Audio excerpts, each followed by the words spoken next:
Hello and welcome to Joy News at 6. The news is live on Joy 99.7 and hits 103.9 FM in Accra, in Kumasi on Love 99.5 FM, and over 30 affiliates across Ghana's 16 regions, including Bederin FM Bumpurugu, Klenam Radio Bato, Gaskia FM Tichiman, and Radio Wawa. Get radio, TV, and online content on the myjoyonline.com interactive app for Android and iOS devices. Coming up, National Food Suppliers Association reject proposed meeting by the National Food Buffer Stock Company to resolve the 270 million cedi debt, saying it cannot trust the offer. So what is the guarantee that the letter before you or that purported statement coming from them is anything is to be trusted? Also, some staff of MMDAs in Ashanti region interdicted over missing General Counterfoil receipt books. There was a committee in place investigating some of them, the very serious ones. If there's the need for us to dismiss some of them, we will do that. In business, Dean of UPSC Law School Professor Kofi Abuchi warns current tax regime could result in more tax avoidance by businesses as he pushes for review. Details on the Joy Business Report. And also free legal advice on everything housing, plus many exciting packages to enjoy this year in the EcoBank Joy News Habitat Fair Clinic today. So one of the things that we have decided to do this year is to put together a team of seasoned lawyers who have specialties in land cases. Okay, to be there, to give them guidance, to give them direction. I am Amiesi Nyamiche Thompson. Let's get the details shortly. In our first story, the National Food Suppliers Association says it cannot trust any negotiation process by the National Food Buffer Stock Company to resolve its debt issue. The group has been pitching camp at the premises of the company for the past 72 hours, demanding payment of the 270 million cedis owed them.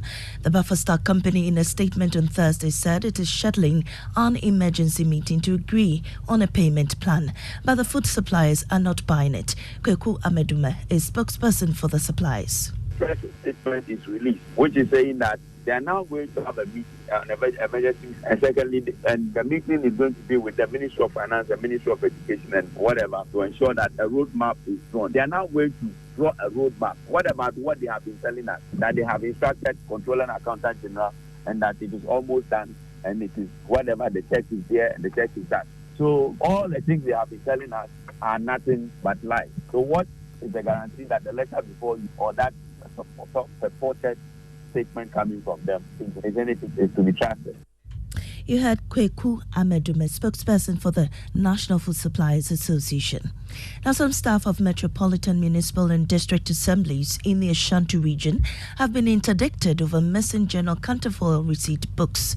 Ashanti Regional Minister Simon Osei-Mensah has described the trend as worrying, expressing fears the receipts could be used for extortion. Nana Yaljima reports. The Offenso, Akrofrom, Achimampunia and Swami local assemblies are among areas where the trend has been discovered. Chief executive officers, coordinating directors and finance officers in the affected areas are being held responsible for the missing receipt books. Ashanti Regional Minister Simon Osei-Mensah says the Regional Coordinating Council is awaiting a report of an investigation committee for the appropriate action to be taken. There was a committee in place investigating some of them, the very serious ones. If there's the need for us to dismiss some of them, we will do that. If there's the need maybe to report to local government service to take certain action, we do that.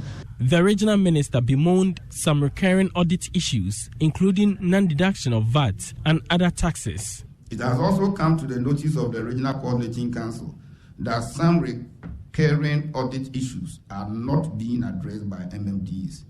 These include the non-deduction of VAT, and even when deducted, is not remitted. Payments made by assemblies are also not accounted for.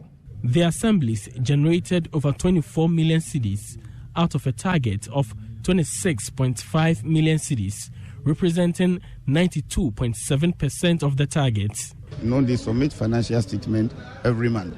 So I look at the assemblies and call them and say, you have to back up in this area, you have to back up in that area. For Joy News, Nana Yaljima reporting.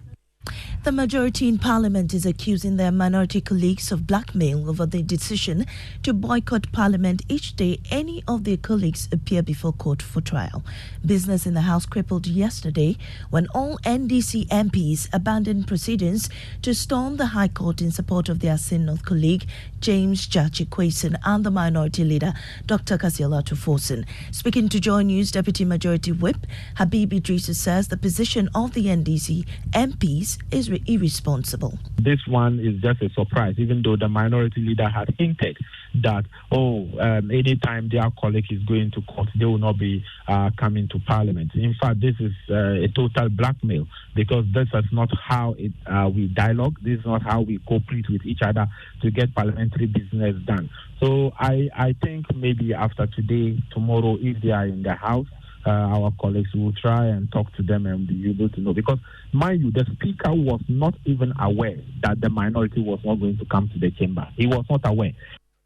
Meanwhile, NDC MPs for North Tongue, Samuel Okujeto Ablakwa, has defended their decision to stay away from Parliament. It's important to emphasize that parliamentary boycotts, parliamentary walkouts are tools in the parliamentary basket available to members of Parliament. I can assure you, Evans, that since the Minority Leader's announcement, I was in the constituency over the weekend. I arrived to a rousing welcome. The rank and file of our party, our constituents, are very excited about this decision. They say that, look, it hasn't been too long in coming. The Inspector General of Police, Dr. George Ekufu-Dampare, has vowed he will do everything in his power to improve police and community relations. Speaking at the Sapeiman Basic 2 school, he said that is one of the surest ways of achieving effective policing. Maxwell Agbagba has more.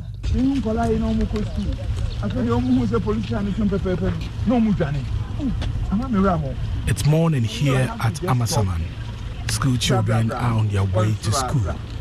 The three of them in the community will meet an unexpected visitor, the Inspector General of Police. As a natural reaction by many children when they see the police, they start to run away. The IGP, Dr. George Ekufu-Dampare, got down from his car and decided to walk with the three school children to school. It was a long walk together with other top police officers. The police is here. So we are here. That encounter culminated in an unplanned sensitization at the Sapeiman MA2 Basic School, where the Inspector General of Police urged the students to see the police as their friend. I'm trying to recover from the shock that I had after meeting the little ones who saw people who supposed to protect them, and they started running. We picked the relevant lesson, and we are going to double our steps in trying to build partnership and engage the community for us to be able to win your hearts and minds. The pupils, who are all less than 10 years old, say they are excited about the encounter with the IGP, and they now see the police as a friend. Sarah Jane. Why were you running when you saw the police? I'm afraid of the police. Yeah. Would you still be afraid of the police? No. Why wouldn't you be afraid of the police again? Because the police is my friend. And that was Maxwell Agbagba's report. Now, after making a debut qualification to the national tournament, Brekum Methodist Senior High School amazed their contenders as they surprisingly progressed to the finals of the Bono Ahafo Zonal Championship for the first time. With an unbroken resolve to prevail, contestants of the school moved from -2 points in the first round to boot out Notre Dame Girls Senior High School after 4 tiebreaker questions. Emmanuel Bright-Kweko has more. At the end of round 2, Methodist Senior High Technical School Brekum is owing me 2 points. So you have -2. Atebubu Senior High School had 3 points. Notre Dame Girls Senior High School had 7 points. Utter silence in the Brekum camp after the quiz mistress announced scores for the 3 schools at the end of the second round. The school had moved from a 0-point score at the end of the first round to a deficit score of 2 in the second round.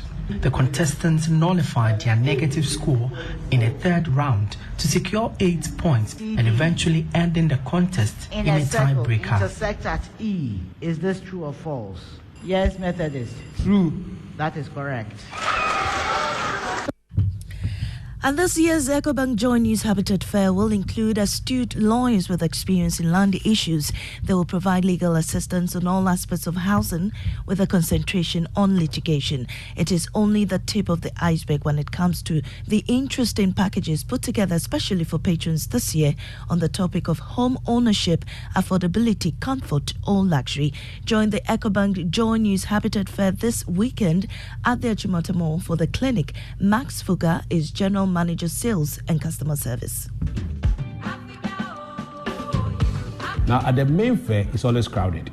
But at these clinics, you have that opportunity to engage the supplier with all your questions and get them answered in real time. And so this year, we are showcasing both current and future trends in housing. So one of the things that we have decided to do this year is to put together a team of seasoned lawyers who have specialities or who have specialized in land cases, to be there to help people with all those issues, to give them guidance, to give them direction. The biggest thing we are introducing this year is to put the experts together to provide solutions to people with needs. And you had Max Fuga, General Manager, Sales and Customer Service, ending the bulletin this morning. In our top story, National Food Suppliers Association reject proposed meeting by the National Food Buffer Stock Company to resolve its 270 million cedi debt, saying it cannot trust the offer. Business is next on the Super Morning Show. What are you buying today? Actually, I'm not